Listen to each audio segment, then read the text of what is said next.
Welcome to Game Grammar Sidequest. Sidequests are going to be more in-depth explorations of particular words and grammar that, although interesting, may be a bit too obtuse to tackle within the context of an entire episode. In episode 2, our mother used the word mono to describe a group of boys. Can we take a look at that line? Thanks. そうね、男の子はいつか旅に出るものなのよ. We translated mono as person, which prompted Sexto Quinta to comment, asking why mono was used instead of hito, which also means person, and is taught in normal classes much sooner. Good question. In fact, such a good question that we all had a minor debate about it. To begin with, one of the major differences between hito and mono is that mono is rarely used without qualifiers. In this case, qualifiers would be something that comes before it, either as part of a kanji compound in the case of most professions, or an entire grammar clause that precedes it, like tabi ni deru does above. Hito, on the other hand, is more capable of standing on its own. Second, the qualifiers used with mono tend to describe part of a person's identity or nature, such as profession or, as above, the inevitable actions that are a result of their nature.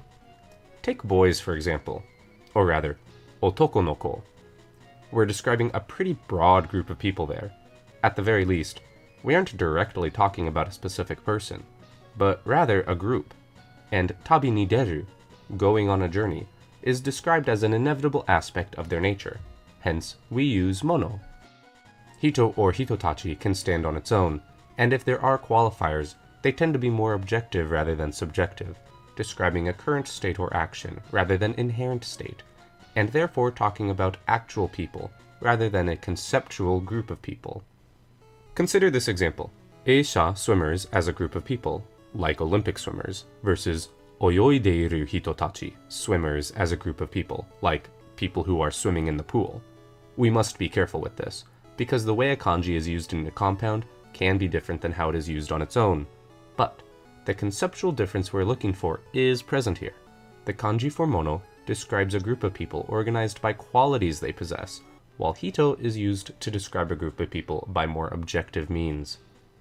Finally, it is important to note that these differences are not cut and dry. Although these are the general trends, you will see many exceptions. In fact, if mom had used hito or hitotachi in this case, it would have still made sense. It just might have been a little weird. Well, that's all for this side quest.